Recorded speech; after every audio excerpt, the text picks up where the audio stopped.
Salam dan bahagia teman-teman, penghargaan yang luar biasa bisa hadir bersama kami dalam berbagi atau kegiatan pengimbasan materi tentang budaya positif. Budaya positif hari ini teman-teman berkenan untuk hadir. Terima kasih banyak sudah memberi waktu. Kita menciptakan budaya positif. Kita nanti lihat budaya positif selalu tentang budaya positif di sekolah kita dan di kelas kita. Saya mulai dengan beberapa pertanyaan ini, nanti teman-teman bisa menanggapi. Apakah Anda setuju dengan pernyataan hukuman dapat mendisiplinkan anak? Nanti kita mau kejar disiplin. Yang kedua, pemberian hukuman dengan hal positif seperti menyiram bunga, membersihkan halaman sekolah itu bisa meningkatkan disiplin anak.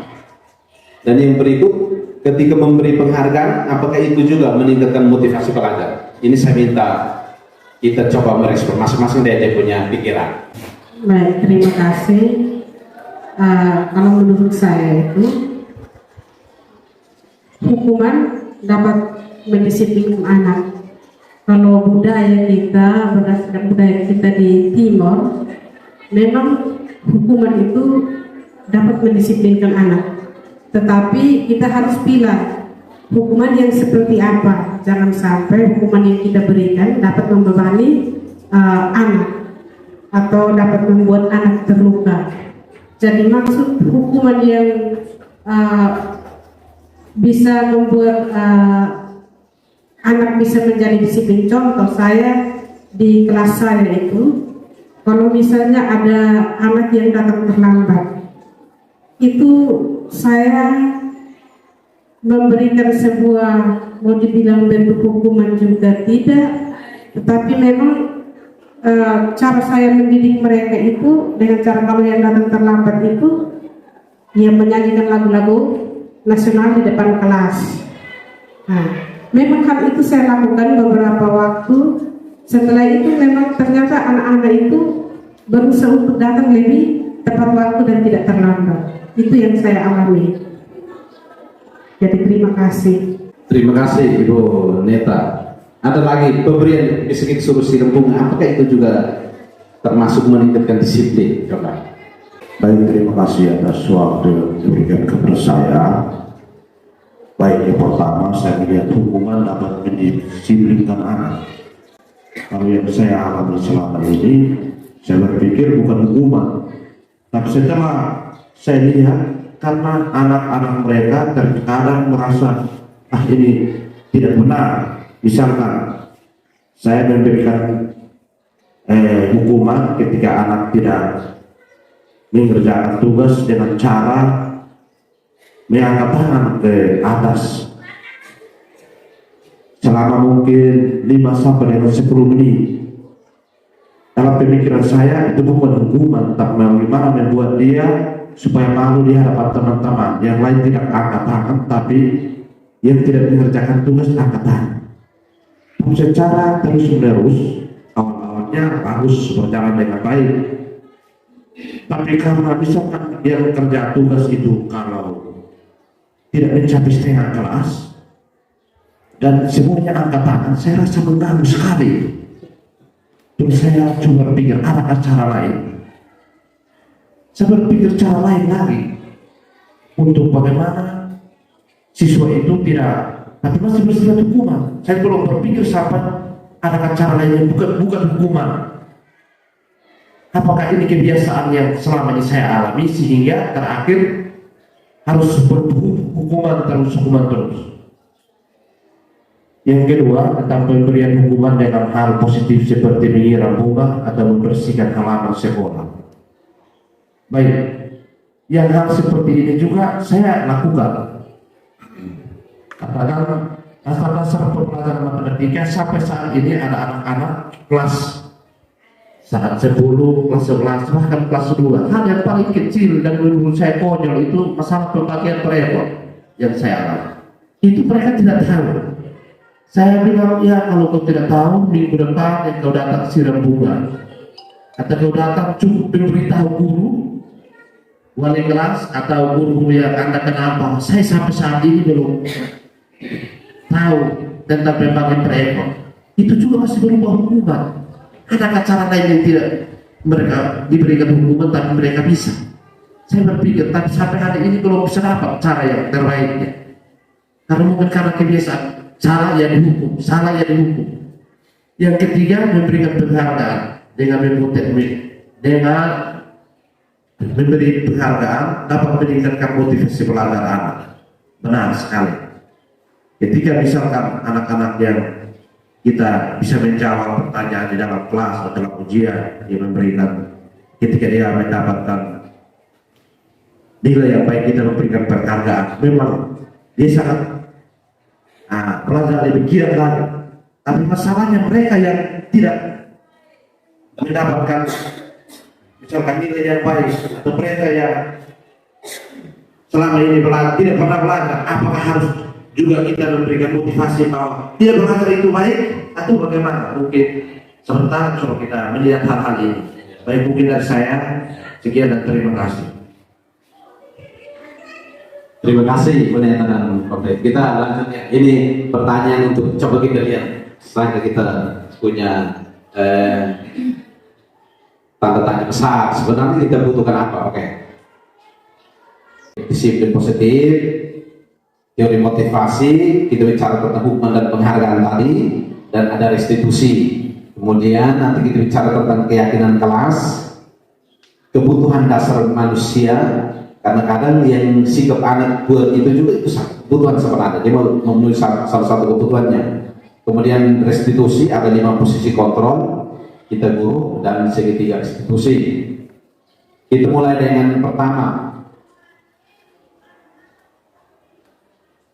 Ya, ini maksudnya begini, kita bayangkan bahwa di dalam tangan kita itu ada sesuatu, kita menggenggam sesuatu yang memang tidak bisa dilepaskan. Silahkan terhadap teman di sebelah, ketika dia merayu kita untuk meminta, kita mau seperti apa? Mau membuka untuk memberikan atau tidak? Pertanyaannya sebenarnya kan ini, siapa yang memutuskan? Siapa yang mengontrol untuk memberi atau tidak? Itu sebenarnya siapa?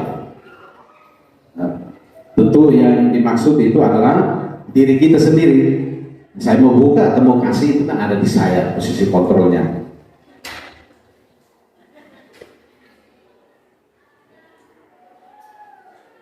Oke, kita lanjut. Ada beberapa namanya ilusi yang tadi itu. Ada ilusi bahwa kita guru itu perlu mengontrol murid, itu dibilang ilusi. Kemudian juga ilusi bayangan atau tidak begitu mendasar bahwa kritik dan membuat orang merasa bersalah itu bisa membuat itu biasa sinis. Jadi, dia buka hatinya pedis dengan maksud supaya dia bisa merubah. Itu juga itu hanya ilusi. Kemudian bahwa perbuatan positif yang tadi, hal positif itu, apakah itu bisa meningkatkan karakter? Dan ada juga ilusi bahwa orang dewasa memiliki hak untuk memaksa. Kita kan ingat, Pak Guru ini sudah sekolah, sudah lamanya berpengalaman, sudah mengajar bertahun-tahun, jadi kita pikir kita punya benar. Jadi harus seperti Pak Guru. Itu ilusi. Kita pikir orang dewasa itu lebih paham.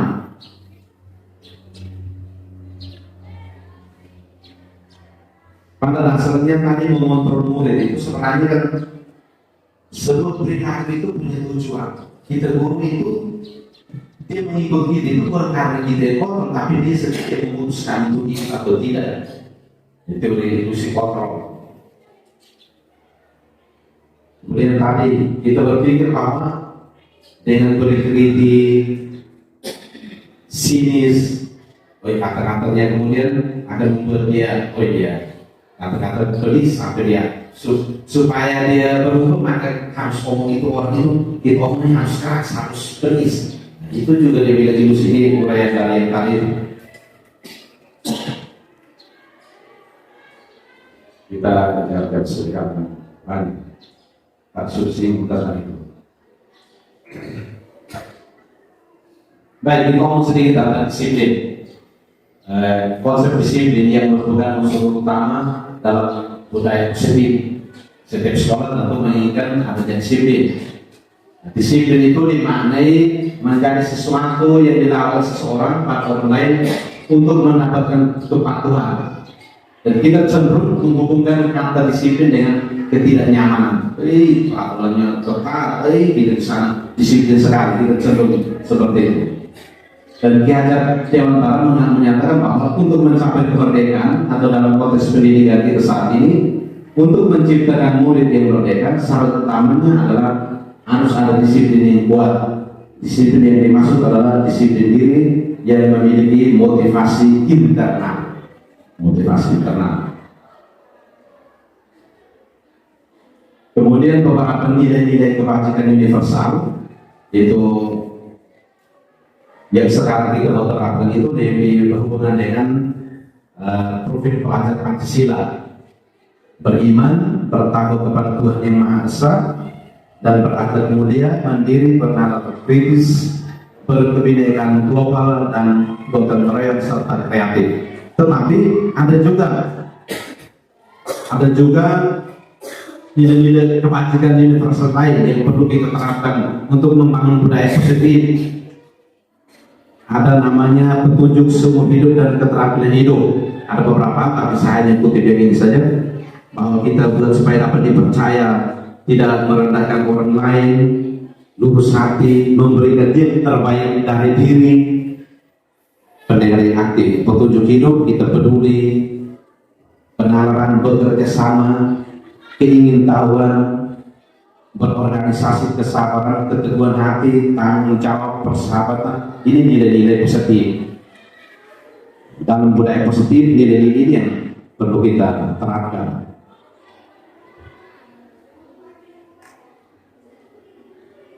Iya, memang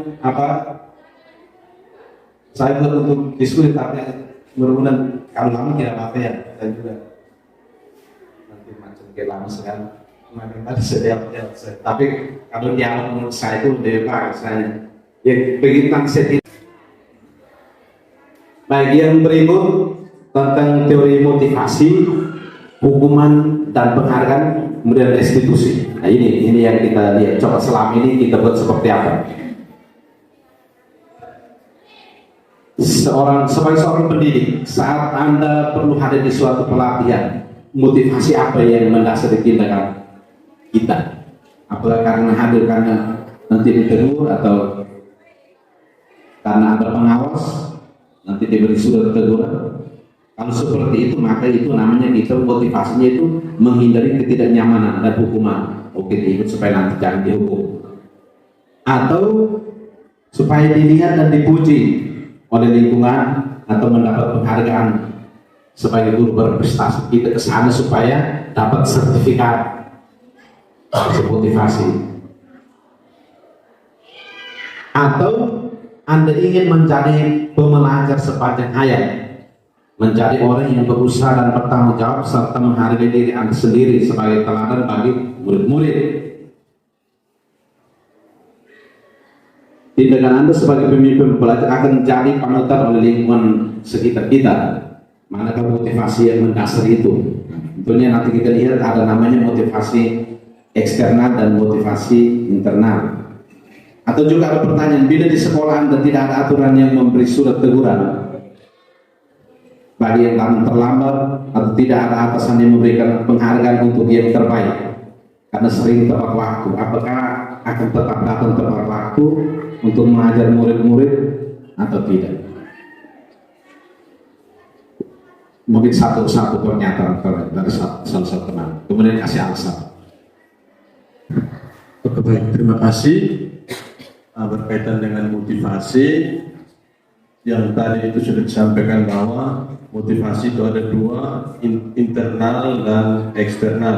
Internal itu motivasi yang berasal dari diri kita sendiri, dan eksternal itu bisa berasal dari lingkungan sekitar, teman, dan sebagainya. Maka berkaitan dengan apa yang ditayangkan ini, memang dalam sebuah lembaga atau institusi perlu adanya motivasi kepada bawahan maupun atasan dan juga teman-teman ketika dia berbuat baik atau tidak baik juga, tetap diberikan motivasi atau diberikan penghargaan agar dia tetap meningkatkan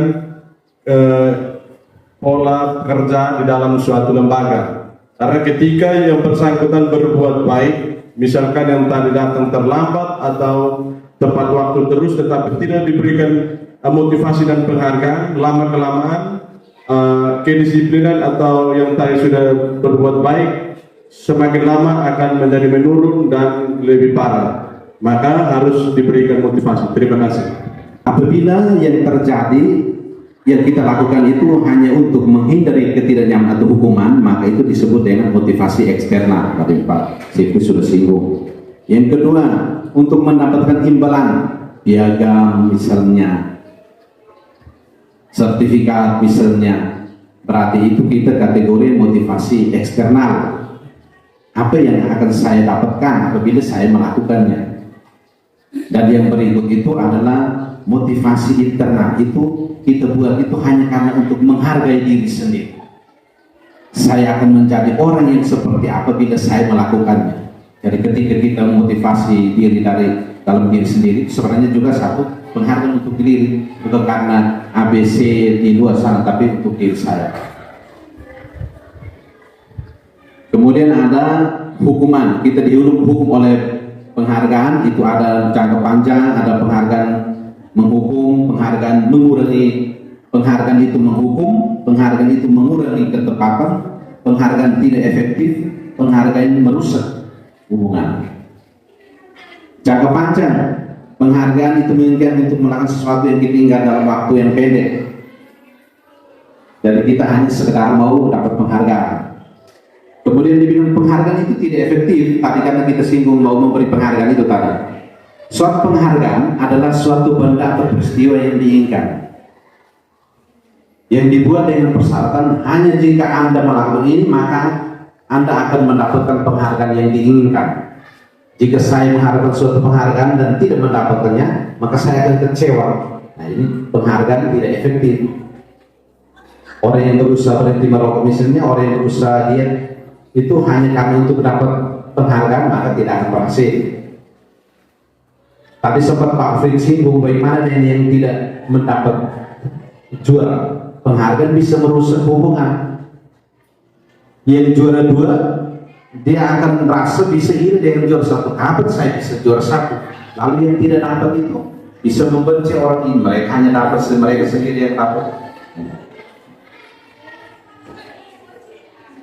Kemudian penghargaan menciptakan persaingan. Jadi tadi yang juara 1, 2 itu mereka akan negatifnya itu berusaha untuk bersaing boleh positif, tapi bisa juga dendam. Tiap kali hanya dia, bagaimana saya mencatatkan dia? Dibilang penghargaan juga bisa menciptakan persaingan. Kemudian mengapa penghargaan menghukum? Juara kedua itu akan merasa itu dihukum. Saya selalu yang kalah, saya selalu yang tidak pernah juara 1. Sementara penghargaan itu sebenarnya hanya motivasi dari dalam diri. Jadi begini, saat seorang anak belajar untuk pertama kali menggabungkan huruf-huruf kata-kata serta menyadari bahwa ia dapat membaca, timbul pijar di matanya dan sebuah senyuman di wajahnya. Anak tersebut begitu gembira bahwa ia telah mempelajari dan membuat sesuatu keterampilan baru. Kesadaran dan akan kemampuannya bahwa dia sudah dapat membaca sesungguhnya sudah merupakan sebuah penghargaan. Jika kita memberikan penghargaan kepada orang anak tersebut, maka dia sedang merasa bangga dengan pencapaian diri sendiri, maka kita akan mengambil kegembiraan yang saat itu sedang dirasakan. Karena apa? Dia senang itu bukan karena dia sudah bisa menulis itu, tapi dia senang karena hadiahnya. Itu semua merangsang dia punya kebanggaan. Dia diberi motivasi dalam diri, dia bisa menulis sesuatu yang baru, bisa membuat sesuatu yang baru, itu sudah motivasi, itu sudah penghargaan. Tapi kita memberi, ya harus kau sudah bisa tulis dan saya kasih Tuhan dia. Kegembiraan yang tadi itu bukan karena yang dia bisa berhasil menulis, tapi yang hadiah itu sudah berani. Ya, kemudian masuk ke restitusi. Semoga dalam restitusi kita bisa menjawab tadi beberapa pertanyaan dari Pak Fri. Selain hukuman apa sih yang bisa kita dapat? untuk menciptakan budaya positif. Katakan dalam sebuah cara pesta ulang tahun, teman Anda memecahkan gelas, apakah Anda akan membiarkan dia membayar harga gelas yang dipecahkan? Atau kalau kita sebagai atasan, ketika pegawai kita membuat kesalahan yang menyebabkan kerusakan finansial pada perusahaan, apakah pegawai tersebut kemudian pegawai tersebut menawarkan untuk bekerja lembur? Saya sudah kasih rusak, biar saya kerja untuk membayar itu. Apakah kita akan menerima tawaran seperti itu?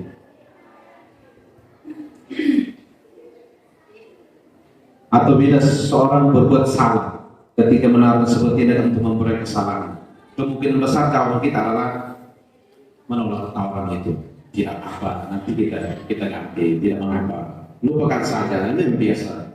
Kebiasaan kita selama ini, bila ada orang yang berlaku bersalah, kita akan langsung memaafkan, sudah saya maafkan. Atau bahkan kita melakukan sesuatu membuat mereka tidak nyaman dan bersalah, kita cenderung untuk berfokus pada kesalahan daripada mencari cara bagaimana orang berbuat kesalahan untuk memperbaiki diri. Kita hanya banyak dia yang tadi salah itu, tapi ketika kita sudah maafkan sesudah, tapi kita tidak memberi kemungkinan untuk dia berbuat yang baik lagi. Kita lebih fokus pada cara mereka membayar akibat kesalahan mereka daripada mengembalikan harga diri mereka. Membuat kondisi menjadi impas, menjadi lebih penting daripada berbuat situasi menjadi benar. Ini saya masuk ini karena nanti ujung-ujung restitusi bicara tentang itu.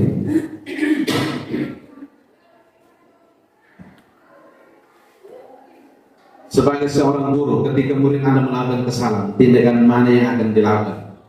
Menunjukkan kesalahan, minta melihat kesalahan baik-baik, lalu mengatakan kamu seharusnya tahu caranya begini, atau mengingatkan murid akan kesalahannya, bertanya kenapa kamu buat seperti itu, atau mengkritik dan menyindir. Bagaimana ketika kita punya tadi sudah disampaikan itu, kita lebih kepada menghukum dari mungkin tidak meminta sharing lagi.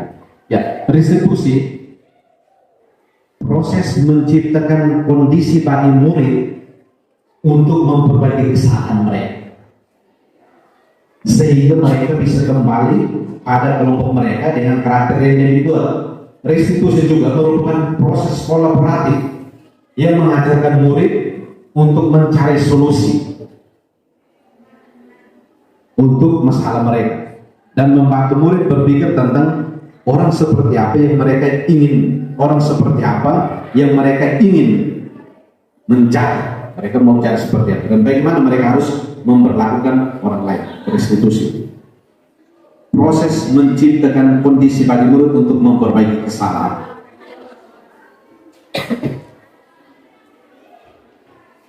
Restitusi membantu murid menjadi lebih memiliki tujuan, disiplin positif, dan memulihkan dirinya setelah berbuat salah. Penekanannya bukan pada bagaimana berperilaku untuk menyenangkan orang atau menghindari ketidaknyamanan, namun tujuannya adalah menjadi orang yang menghargai nilai-nilai kebajikan yang mereka percaya. Melalui pendekatan restitusi, ketika murid berbuat salah yang kita mau lakukan, guru akan menanggapi dengan mengajak murid berefleksi tentang apa yang dapat mereka lakukan untuk memperbaiki kesalahan mereka, sehingga mereka menjadi pribadi yang lebih baik dan menghargai dirinya. Pendekatan restitusi tidak hanya menguntungkan korban, tetapi juga menguntungkan orang yang telah berbuat salah. Ada peluang luar biasa bagi murid untuk bertumbuh karakternya ketika mereka melakukan kesalahan, karena pada hakikatnya begitu kita belajar, murid perlu bertanggung jawab atas perilaku yang mereka pilih. Jadi begini, mereka juga dapat belajar dari pengalaman untuk membuat pilihan yang lebih baik di waktu yang akan datang. Ketika guru memecahkan masalah perilaku mereka, murid akan kehilangan kesempatan. Bayangkan ini, kita pikir kita guru yang membuat solusi, tapi dia bilang ketika kita yang menciptakan solusi, murid akan kehilangan kesempatan untuk memperbaiki mempelajari keterampilan yang berharga untuk hidup mereka. Semestinya mereka yang temukan solusi sendiri. Ciri-ciri restitusi bukan untuk menebus kesalahan, namun untuk belajar dari kesalahan. Ciri-ciri restitusi. Yang kedua, memperbaiki hubungan. Tawaran, bukan paksa. Jadi kita memberikan tawaran, bukan memaksa dia. Restitusi menuntut untuk melihat ke dalam diri. Restitusi mencari kebutuhan dasar yang mendasari tindakan. Cara yang paling baik, restitusi fokus pada karakter, bukan tindakan. Restitusi fokus pada solusi. Restitusi mengembalikan murid yang berbuat salah pada kelompoknya. Restitusi. Tantangannya adalah tadi itu, ketika anak berbuat salah, kita tidak bisa memotivasi anak untuk mencari baik. Kita hanya bisa menciptakan kondisi agar mereka bisa melihat ke dalam diri mereka. Kita ciptakan kondisi saja. Ini menurut saya tantangan. Kita seharusnya mengajari mereka untuk menyelesaikan masalah mereka dan berusaha mengembangkan mereka ke kelompok mereka dengan karakter yang lebih kuat. Memang itu kelompok anak-anak, mereka yang harus menemukan solusi, mereka yang harus perbaiki. Kita sudah dewasa, kita macam tadi, kita lebih ini Pak isu pengenalan, kita lebih ke diri kita, biarkan mereka di kelompok mereka anak. Lalu kita lihat sedikit gambaran perbedaan antara hukuman yang selalu kita buat, kemudian konsekuensi dan restitusi itu sendiri. Mungkin kita lihat dulu hukuman dan konsekuensi. Mencatat 100 kali dalam hukum, saya tidak akan terlambat lagi. Lari mengelilingi lapangan basket 2 kali, misalnya.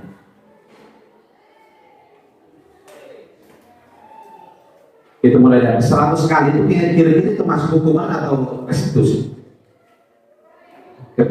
Ya, kita memberikan hukuman. Kamu lari mengelilingi lapangan basket, masih hukuman. Murid diminta untuk push up, masih hukuman. Menggantikan kertas tugas teman yang telah dicoret-coret. Lalu bagaimana membersihkan tumpahan air di meja tulis karena tersenggol pada saat belajar? Konsekuensi, murid tidak disuruh untuk mengenakan sepatu sehari di sekolah karena tidak mengenakan sepatu hitam, dia tidak seragam maka jangan pakai. Itu masuk dalam hukuman. Kemudian lari mengelilingi lapangan basket 2 kali karena terlambat 10 menit. Kita coba lihat sama-sama.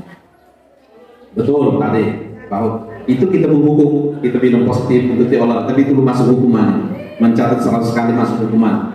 Lari mengelilingi tadi kita bilang betul masuk hukuman. Kemudian murid untuk push up, hukuman. Konsekuensi, tumpahan air itu dibersihkan, konsekuensi. Kemudian murid tidak disuruh untuk mengenakan sepatu seharian karena kamu tidak ini jangan pakai sepatu, hukuman. Kemudian lari mengelilingi lapangan itu juga, oh ya dia masuk ke dalam konsekuensi karena terlambat sebenarnya untuk PCOK. Kalau yang tadi untuk lain itu sudah bukan olahraga lagi, itu hukuman. Tapi karena PCOK itu olahraga, tapi itu konsekuensi. Baik. Perbedaannya sebenarnya di sini. Kalau hukuman itu sesuatu yang menyakitkan harus terjadi, itu sudah menyakitkan. Kalau konsekuensi sesuatu harus terjadi. Hukuman membuat anak sakit untuk jangka waktu yang lama. Kita pikir usaha itu biasa, tapi dia malu itu. Sementara konsekuensi itu membuat anak merasa tidak nyaman dalam jangka waktu yang pendek. Anak membenci kedisiplinan, anak menghargai disiplin. Kalau hukuman itu paksaan, konsekuensi itu stimulus tanggapan. Hukuman mendorong anak menyakiti diri sendiri, konsekuensi mendorong anak agar mudah menyesuaikan diri. Kemudian ada belajar menyembunyikan kesalahan, ada merasa bersalah, merasa tidak dihargai. Kalau konsekuensi, dia kehilangan hak, dia buat tidak nyaman hanya untuk sementara saja. Tapi kalau hukuman itu hampir berkepanjangan. Nah, di situ mulai masuk yang namanya restitusi. Kalau konsekuensi tadi masih positif, tapi kalau restitusi dia sudah dibikin. Kalau restitusi itu merupakan pilihan. Kalau tadi itu hukuman itu adalah tidak nyaman untuk waktu yang panjang, konsekuensi itu tidak nyaman untuk waktu yang singkat, maka restitusi dia bilang itu harus menguatkan dalam jangka waktu yang panjang. Dia punya menguatkan situasi kondisi anak dalam jangka waktu yang panjang. Kemudian murid akan mendapat perbuatan, masalah terpecahkan. Kalau tadi hukuman itu di restitusi itu masalahnya terpecahkan. Kemudian murid pelajar bertanggung jawab, fokus pada pencegahan masalah jangka waktu yang panjang. Kemudian pertanyaan, apakah kamu mengembalikan pertanyaan untuk siswa bukan sendiri. Restitusi selatan nanti ada namanya segitiga restitusi. Dan demikian tadi untuk materi tentang hukuman motivasi perilaku sudah selesai. Kita masuk yang berikutnya. Dulu pertama muncul itu peraturan kelas. Dan kita setiap guru masuk di dalam kelas itu kita punya peraturan supaya dalam kepala itu kita bisa sepakat. Kemudian berkembang cari kesepakatan kelas. Tapi sekarang sudah mencari keyakinan kelas. Jadi harus hal yang positif. Keyakinan kelas itu dia bersifat abstrak daripada peraturan. Berupa pernyataan-pernyataan umum universal yang kelas senang disebut dalam bentuk positif. Dia kata kita dilarang terlambat, kita ganti kalimatnya harus positif. Keyakinan kelas tidak perlu terlalu banyak supaya mudah diingat, dan warga kelas ikut berkontribusi dalam pembuatan keyakinan kelas, dan kita bisa meninjau kembali sewaktu-waktu. Caranya yang pertama itu mempersilahkan murid-murid kita untuk curah pendapat tentang peraturan yang perlu disepakati. Jadi masing-masing tulis menurut Anda seperti apa. Kita punya pembelajaran untuk kelas bahasa Indonesia hari ini, aturannya bagaimana. Kemudian itu masih dalam bentuk aturan. Kemudian catat semua masuk-masuk para murid itu, dan kita bisa tempel atau bisa bahas catatan itu. Kemudian kita susun. Nah, ini. Setelah itu kita susun cari keyakinan kelas sesuai dengan prosedur pembentukan. Ada kalimat-kalimat yang negatif, jangan berlari atau jangan beribut. Kita ganti harus positif, saling menghargai misalnya, saling menghargai, mengikuti arahan guru. Jadi kita dalam buat peraturan kita berusaha untuk yang dilarang, tidak boleh itu berusaha untuk kita tidak pakai, tapi kita pakai kalimat-kalimat positif. Tinjau kembali daftar curah pendapat yang sudah dicatat, kemudian kita tempel di kelas atau di bagaimana yang bisa mudah untuk dibaca. Setelah itu bisa ditempel, kemudian singkat 3 cukup 3, 2 atau 2, 3 ya 4 poin lah untuk mudah diingat. Harus saling menghormati. Yang nilai kebijakan-kebijakan tadi itu kita munculkan saling menghargai. Itu di situ sudah bisa tentang guru dan siswa. Misalnya selalu kembalikan buku tempatnya. Kita tulis dengan keyakinan tanggung jawab. Dilarang mengganggu orang lain, kita tulis dengan menghormati orang lain. Hal-hal positif. Dilarang melakukan kekerasan, itu dengan menghormati orang lain, bisa juga. Ya, itu yang ketiga. Sekarang yang keempat itu tentang kebutuhan dasar kasih sayang. Tentu kita semua harus diterima, penguasaan, kebebasan, kesenangan, bertahan hidup. Kadang siswa yang dia buat itu juga sebenarnya satu untuk memenuhi kebutuhannya. Dia lari keliling kelas, itu berarti kesenangan. Atau dia mulai atur-atur teman-temannya, itu penguasaan. Atau kalau dia kadang mungkin dia senang-senang dengan guru, mungkin kadang dia butuh perhatian juga. Atau macam ini contohnya, dia ke toilet lama, ke toiletnya cepat, tapi pulangnya lama. Harus dia masuk keliling, itu juga mungkin dia mau cari kebutuhan akan kebebasan, dia mau bebas sendiri. Di kantin misalnya, itu berarti berhubungan dengan kebutuhan bertahan hidup, mungkin dia sudah lama. Dan yang berikut, dia mempunyai posisi kontrol. Nah ini berhubungan kita beri perhatian untuk ini sering. Yang pernah kita lakukan tindakan kekerasan fisik terhadap siswa yang melanggar atau tidak mengerjakan tugas, ini yang pernah. Lalu hari ini kita coba lihat ada beberapa mungkin bisa. Misalnya begini, kita ada di posisi mana? Ada satu namanya penghukum, satu namanya membuat orang merasa bersalah, satunya posisi teman, satu pemantau, yang berikut manajer. Dari beberapa ini kita lihat yang biasa kita buat. Misalnya ketika guru berbuat menghardik, menunjuk atau menyindir, berarti itu kita sudah penghukum ya. Ketika anak salah kita pukul dia, kita sudah menghukum. Lalu kita berkata kamu ini tidak, kita mulai marah dia, itu posisi penghukum. Hasilnya apa? Memberontak. menyalahkan orang lain, siswa bisa berbohong karena takut. Kemudian mulut paling dibilang paling marah kita, paling pukul. Itu dampaknya ya dia akan ulang terus, Itu berarti kita kalau udah begitu, kita posisi kita motor kita sebagai guru itu kita adalah penghukum. Yang kedua itu membuat orang merasa bersalah. Kita bagian kayak bumpa itu kalau dia omong itu pedis, kesindir, itu dia rasa ini bersalah. Kamu seharusnya sudah tahu. Kemudian resikonya hasilnya itu siswa akan berbohong. Kemudian siswa minta maaf dan merasa tidak berarti karena kita sindir dia itu kan kita buat dia malu, mempermalukan dia, membuat dia rasa bersalah di depan siswa lainnya. Kita kasih berdiri dia, kita pikir enak, tapi setelah itu dia merasa rendah diri. Kadang ada yang benar kita anggap sebagai teman, membuat alasan-alasan untuk muridnya. Ayolah silahkan ini. Karena kita itu hari Pak Guru sudah omong, Pak sudah sampai mana, mengecewakan sekali. Pak sudah omong, kamu tidak ikut. Nah, itu anak berbuat baik karena sangat memiliki ketergantungan. Karena apa? Oh ini kalau Pak ini dia biasanya saya. Kalau Pak lain dia tidak buat atau dia melanggar ketergantungan. Murid mendatangi guru sebagai orang yang sangat penting. Guru tertentu penting. Ketika guru tidak ada, tidak bisa. Dia buat mau dia masih lemah, tidak mendiri, siswa belum mendiri karena dia bergantung pada guru. Kemudian ada posisi kita yang berikut itu pemantau. Itu lebih banyak kita melihat aturan. Kamu tahu tidak aturan hari ini? Kita sudah sepakat kita punya aturan sekian. Itu kan kita sebagai pemantau. Risikonya adalah siram bunga misalnya atau tulis kalau saya tidak akan berbuat lagi, maka kita memantau. Jadi dampaknya pada murid itu menitik beratkan ada sanksi, atau kalau itu penghargaan hanya dia hadiah saja. Nah, sementara yang mau kita berusaha itu adalah bidang posisi manajer. Kemarin dalam semua kita itu manajer. Minta maaf, kemarin sempat ini bilang, diskusi ketika ada masalah nanti serahkan ke guru BK. Semua kita itu guru BK, semua kita itu manajer.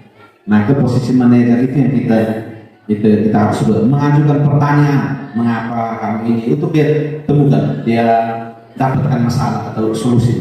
Dia tahu masalah sendiri, dia sendiri yang bikin solusi dan dia yang akan buat. Murid, bagaimana cara murid akan berkata bagaimana caranya saya bisa memperbaiki keadaan, mengevaluasi diri, bagaimana cara memperbaiki diri. Jadi kita lebih banyak ke pertanyaan, mengapa, alasannya bagaimana, dia kasih alasan, oke, kamu terlambat karena sekian, oke, alasan, jangan terus dia bagaimana, bisa dia bilang kamu terlambat, kalau kamu terlambat, jangan terus dia bagaimana, saya akan minta bantuan nama atau apa untuk bantu respon saya. Dia sendiri menemukan solusinya, dia sendiri yang cari jalan keluar. Itu namanya manajer. Dari kita tidak mempersalahkan. Jadi ada hukum membuat orang merasa bersalah, teman, pemantau dan manajer. Banyak buat begitu. Silakan nanti kamu ini saya serahkan kamu seperti apa nanti kita lihat. Dan yang berikut itu namanya segitiga restitusi. Itu hubungan dengan tadi posisi kita sebagai manajer. Itu dia dosen dia bilang segitiga restitusi itu adalah tujuannya itu Diana merancang sedikit oleh Diana Kosen. Dia merancang sebuah tahapan untuk memudahkan guru dan orang tua dalam melakukan proses untuk melakukan restitusi. Langkah-langkahnya tidak harus dilakukan satu persatu. Segitiga. Ini guru matematika kemarin kita segitiga sama kaki, jadi harus ada beberapa. Tapi bisa. Tidak harus satu persatu, tapi banyak guru yang sudah melakukan dengan berbagai versi. Karena kita tidak tahu ini segitiga restitusi. Kita lihat ini misalnya. Ketika kita melaksanakan segitiga restitusi, sisi yang pertama itu kita stabilkan dulu identitasnya. Untuk membuat anak yang merasa gagal karena berbuat salah, mencari positif buat anak terhadap dirinya. Ya, berbuat salah itu manusiawi. Tidak ada manusia yang sempurna. Kita pasti menyelesaikan, pasti bisa. Itu usah. Karena kita buat dia itu merasa positif. Ya, Bapak tidak tertarik untuk mencari tahu siapa yang benar, siapa yang salah. Bapak lebih tertarik untuk mari kita selesaikan masalah itu. Coba terbuka, kita cari jalan keluar sama-sama. Kalau kamu menyalahkan diri sendiri terus, ini kapan? Apakah kamu bersikap baik pada dirimu sendiri? Jadi, tidak usah merasa bersalah bahwa kita buat sesuatu itu keliru, tapi ini menstabilkan identitas sehingga dia kenal diri dulu. Begini saya salah karena begini, saya terlambat karena begini. Lalu yang kedua, validasi kebutuhan, membantu siswa menggali kebutuhan yang ingin dipenuhi ketika melakukan kesalahan. Tadi kan kita sempat bicarakan tentang kebutuhan. Jangan sampai yang dibuat itu kan hanya mau mencari kasih sayang. Yang tadi dia mondar-mandir, kenapa kamu di kelas ini mondar-mandir? Mungkin dia mau cari perhatian sedikit. Atau ini kamu ke kantin itu lama sekali, mungkin dia mau ke sana ke WC itu lama sekali. Mungkin ada kebutuhan bebas. Nah, kita validasi kebutuhan itu. Kamu bisa saja melakukan itu. Kamu bisa saja melakukan hal yang lebih buruk, tapi kamu tidak melakukannya kan? Sebenarnya lebih buruk, tapi kan kamu bisa. Kemudian kamu pasti punya alasan kenapa melakukan itu. Kita tanya pertanyaan seperti itu. Karena di kebutuhan tadi, kamu boleh berusaha menjaga sikap itu, tapi tambahkan sikap yang lain. Maukah kamu belajar cara lain untuk mendapat yang kamu butuhkan tanpa harus memukul, misalnya? Atau apakah kamu bisa melakukan dengan hal yang lebih baik lagi untuk besok harinya? Jadi kita cari dia kebutuhan. Oh, ini karena dia lapar maka dia kesana. Oh, ini karena dia mau bebas makanya dia sedikit menyanyi di dalam kelas. Setelah kita validasi kebutuhannya, kita membuat keyakinan sudah anak melihat kesalahannya dihubungkan dengan norma sosial dan nilai-nilai yang mendasari manusia berinteraksi dengan orang lain. Menanyakan keyakinan, apa nilai yang kita percaya di kelas. Tadi kalau mondar-mandir setelah itu kita tadi sepakat di kelas itu bagaimana? Ditemukan sendiri. Nilai-nilai apa yang sudah kita sepakati? Kelas yang ideal itu kamu mau seperti apa? Kamu ingin jadi anak seperti apa? Apa yang kamu rasakan ketika kamu lakukan itu? Kamu menjadi orang yang seperti apa? Jadi kita membuat dia yakin untuk dia kemudian menyatakan kembali dia punya keyakinan, mengingat kembali kemarin kesepakatan kita dan seterusnya. Baik, terima kasih atas kesempatan yang diberikan. Jadi setelah mengikuti kegiatan singkat ini, hal baru yang saya bisa dapat atau paradigma baru yang saya dapatkan, entah itu berkaitan dengan posisi kita sebagai guru, sebagai pengontrol atau memberi hukuman, dan juga memperhatikan segitiga restitusi itu. Saya menyadari bahwa ternyata yang selama kita buat ini bukannya membantu siswa untuk menyadari setiap kekeliruan atau kesalahan yang dia buat, tetapi justru kita memupuk satu kebencian dalam diri siswa untuk lebih merasa benci atau merasa marah terhadap guru. Sehingga dari contoh-contoh sederhana tadi menyiram bunga yang dasarnya menurut keyakinan saya bahwa itu mungkin dapat mengurangi contoh keterlambatannya, ternyata itu salah. Bahwa dengan saya menyuruh dia menyiram bunga atau membersihkan halaman sekolah, secara umum dia mungkin melakukannya karena satu pikiran bahwa karena saya sebagai guru dan dia menghargai saya sebagai guru. Tetapi jauh di dalam lubuk hatinya tumbuh satu rasa kebencian yang mendalam untuk saya, yang saat itu menghukum dia untuk melakukan hal tersebut. Sehingga dengan mengikuti kegiatan ini atau dari kegiatan singkat ini mengajarkan saya banyak hal, bahwa sesungguhnya hal yang harus kita buat terhadap siswa-siswa kita adalah membiarkannya untuk menyadari apa yang bisa dibuat untuk dirinya sendiri untuk bisa berubah. Sehingga guru, sebagai guru, kita harus mengurangi posisi kita sebagai posisi kontrol atau sebagai kita memberikan hukuman, itu harus dikurangi. Tetapi jauh lebih banyak kita membantu mereka, memotivasi mereka untuk mereka sadari sendiri kemampuan yang ada dalam diri mereka, sehingga mereka bisa mengatasi persoalan-persoalan yang ada. Terima kasih, sekian dari saya. Baik. Yang pertama, hal baru yang saya dapatkan, atau hal baru apa yang mengubah paradigma saya, yang saya dapatkan bahwa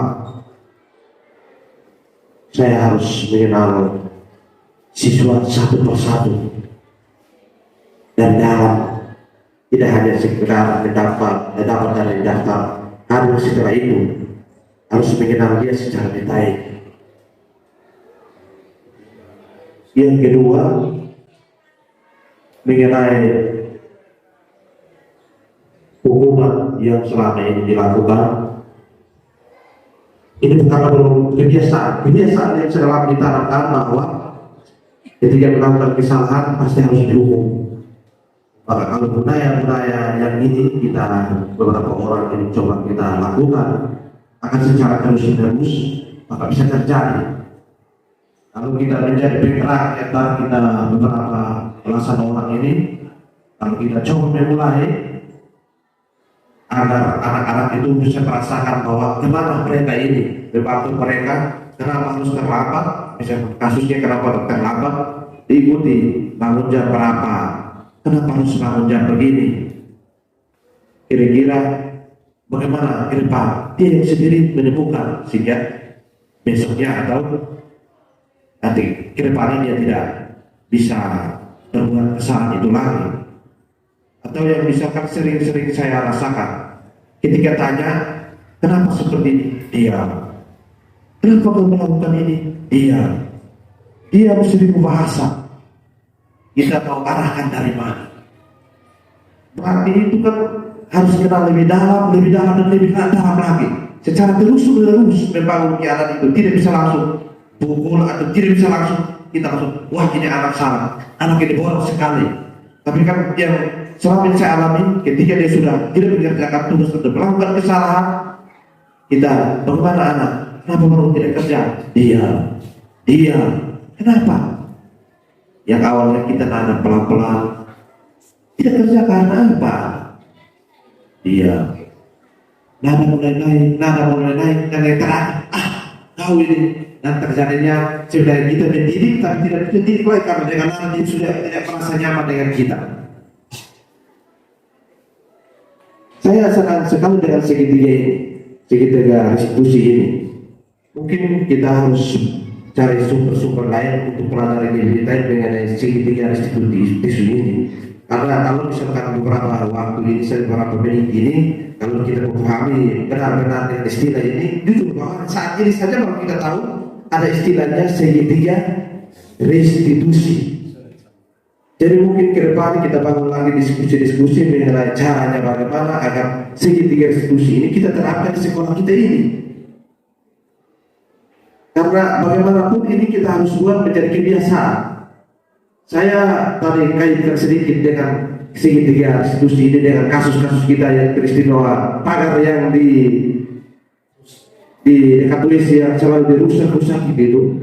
Coba kalau kita bangun model seperti itu mungkin tidak ada rusak lagi. Karena kemarin diambil, dirusakkan, terus coba dibangunkan kembali, dipaku. Tadi pagi saya lihat ada tetap mau bangun lagi. Berarti memang bukan caranya kita harus marah-marah atau bukan caranya kita memperbaiki pagar itu lebih indah lagi. Tetapi bagaimana pendekatan kita segitiga restitusi kenapa hal ini terjadi, terus ini caranya bagaimana kita cari penyebab utamanya, cari sumbernya yang jelas sehingga meskipun tanpa dipagar juga semestinya orang tidak benci. Mungkin ini yang saya sangat bangga sekali karena saya dapat istilah bagus ini sehingga saya tidak merasa bahwa saya guru hebat sekali. Selama ini saya sudah mendidik siswa yang sangat luar biasa, tapi atas banyak hal yang saya buat kesalahan. Mungkin itu saja. Sekian dan terima kasih. Baik, banyak hal restitusi ini karena ya materi dan waktu jadi, tapi sebenarnya banyak yang nanti kita bisa bagikan itu filenya juga untuk teman-teman itu. Ya, ada yang mau tambah satu hal lagi dari nanti kita.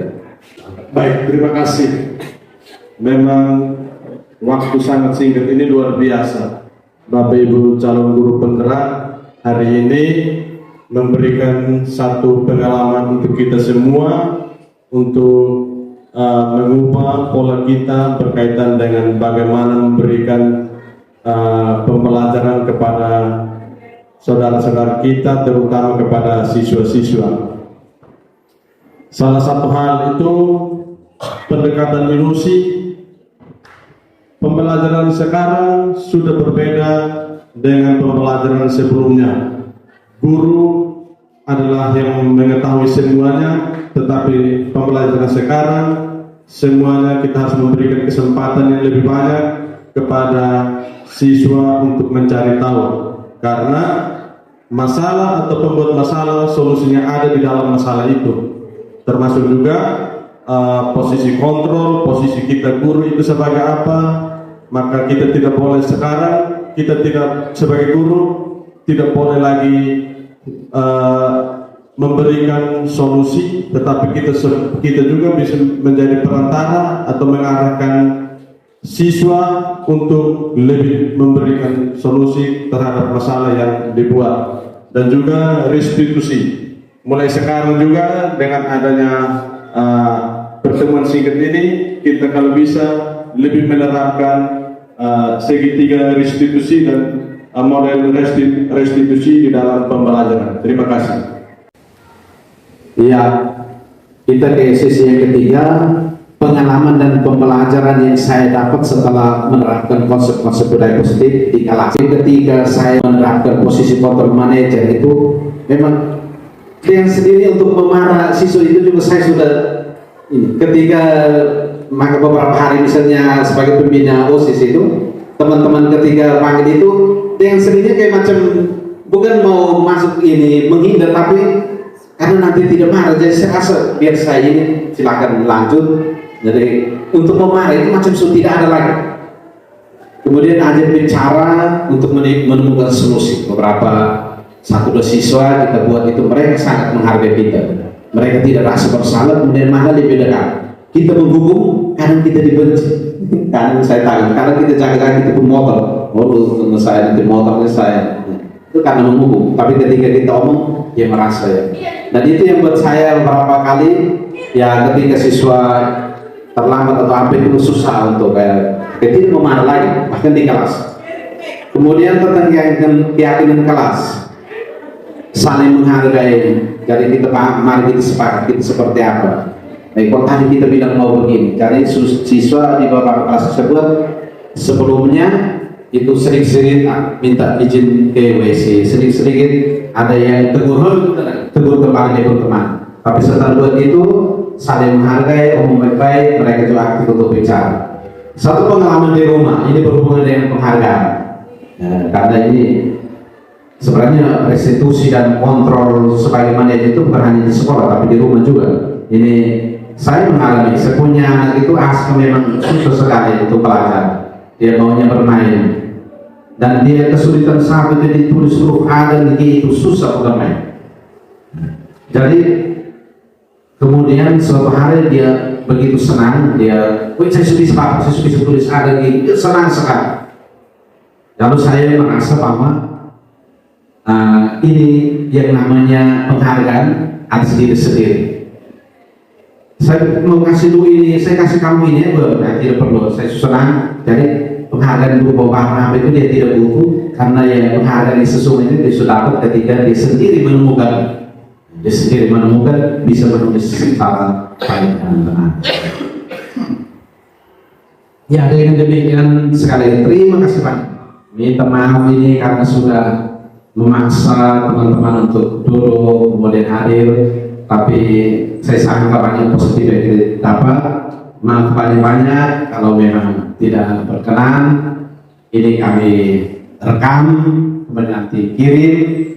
Yang mau panjang juga namanya tuh jangan saya kirim semua biar supaya tahu kita punya sosialisasi kenyataan bahwa kita berdialog dan lama menurut saya tidak usah kita sampaikan. Jadi terima kasih banyak sudah bersabar. Maaf kalau memang membosankan atau seperti apa. Jadi memang dari hati yang dalam, terima kasih banyak. Satu pengalaman di rumah, ini berhubungan dengan penghargaan. Karena ini Sebenarnya restitusi dan kontrol sebagaimana itu bukan hanya di sekolah tapi di rumah juga. Ini saya mengalami, saya punya anak itu Aska memang susah sekali untuk belajar. Dia maunya bermain dan dia kesulitan saat itu ditulis huruf A dan G itu susah bermain. Jadi kemudian suatu hari dia begitu senang, dia, saya sudah bisa apa? Saya sudah bisa tulis A dan G, dia senang sekali. Lalu saya merasa bahwa ini yang namanya penghargaan atas diri sendiri. Saya mau kasih dulu ini, saya kasih kamu ini ya, tidak perlu, saya senang. Jadi penghargaan berupa barang apa itu dia tidak butuh, karena ya penghargaan yang sesungguhnya dia sudah dapat ketika dia sendiri menemukan. Dia sendiri menemukan bisa menulis secara baik dan benar. Ya, dengan demikian sekali lagi terima kasih banyak. Dalam perjalanan biasanya ada siswa alfa, ada terlambat. Seragam ini kami tidak tahu itu ini hari ini tapi beda-beda. Hal teknis ini kami mau dengar dari orang tua. Bisa siswa juga mau omong, silahkan. Menurut saya kalau Alfa 3 hari berturut-turut dipanggil orang tuanya. Ini berbicara tentang waktu. Saya sebagai orang tua dalam rumah, biasanya saya melihat anak saya itu keluar dari rumah itu 6:30 lewat. Terus saya tanya dia, biasanya di sekolah itu masuk jam berapa? Setelah ujian ini, biasanya sebagai anak sekolah pasti ada kegiatan ekstra. Dikatakan kegiatan ekstra, tetapi kok anak saya tidak datang ke sekolah selama seminggu.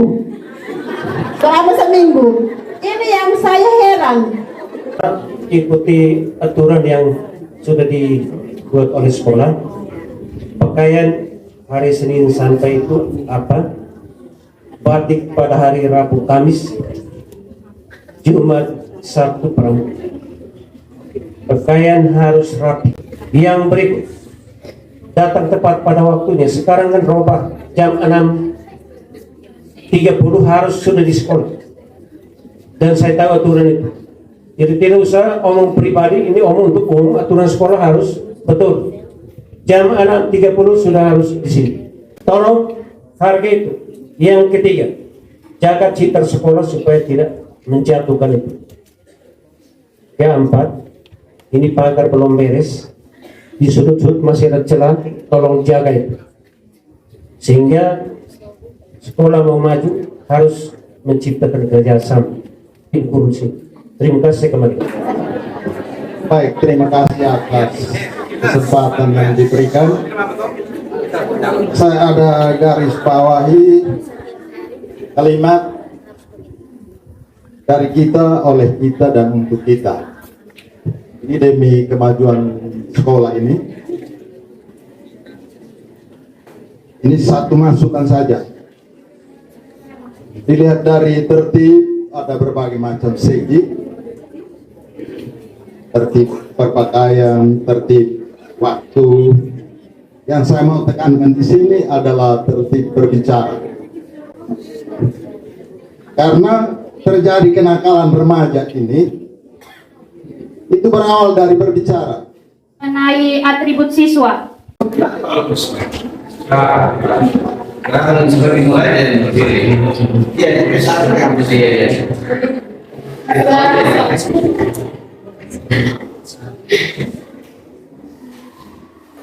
Sudah tulis foto saat itu apa? Satu supaya antennya beres. Peraturan usaha dari sini.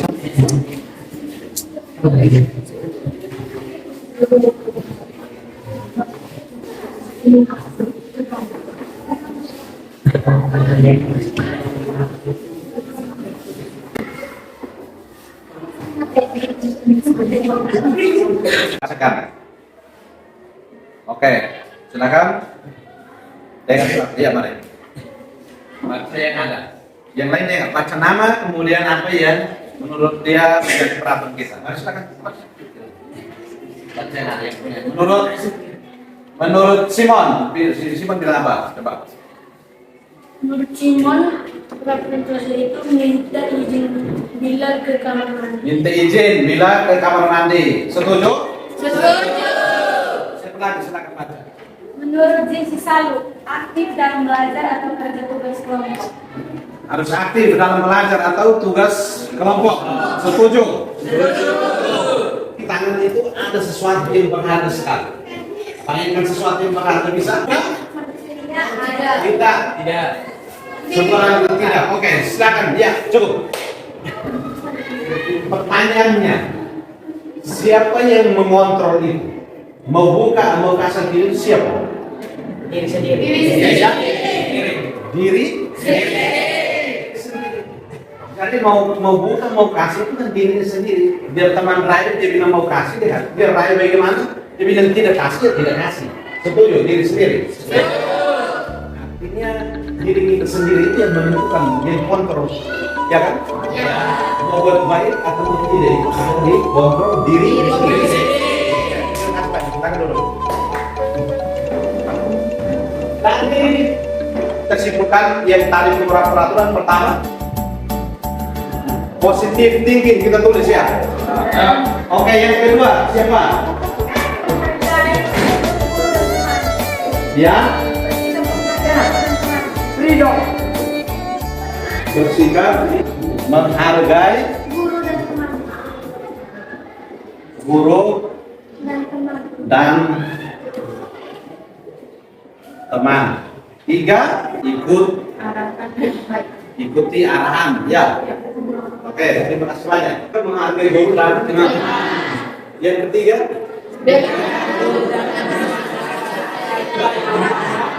dengarkan guru, ikuti arahannya.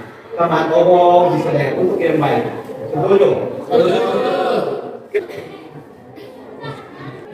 Tadi posting, oke, tulis ya. Baik, demi kamu toh. Posting. Oke, yang kedua kita ambil ini. Bersikap baik. Jadi kita ambil ini kemudian ini dengan ini. Jadi ambil ini ikuti arahan.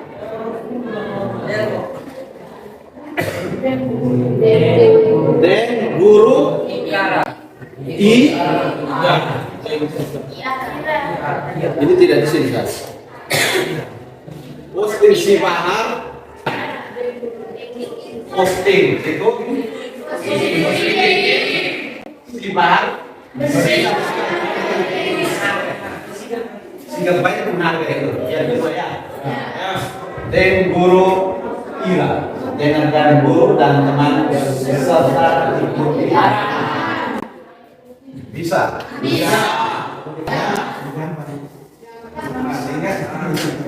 Sehingga ketika kita tadi ada penyampaian untuk disiplin untuk kelas kita ragu lagi. Kalau positif tinggi itu, oh ya biar teman cepat ke sana. Kemudian kalau bersih menghargai selamat pagi itu termasuk beri salam, ya, menghargai, mendengarkan yang lain, berbicara dengan sopan. Kemudian dengarkan guru, ada tugas diselesaikan.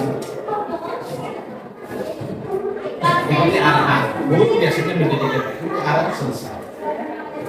Baik. Dan demikian kita punya satu kesepakatan kelas. Positive thinking, bersikap baik menghargai guru dan teman, dengarkan guru dan teman sekelas serta ikuti arahan. Kita sebut dengan positive thinking.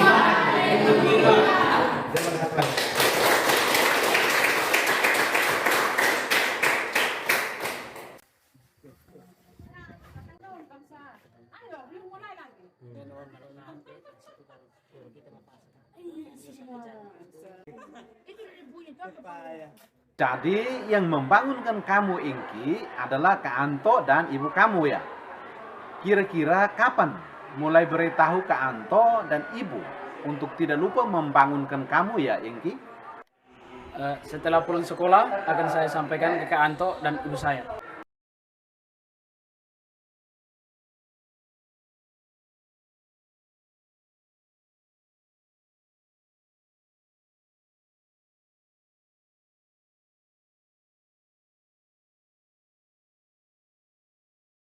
Tanggapan saya ketika sudah mempunyai keyakinan kelas.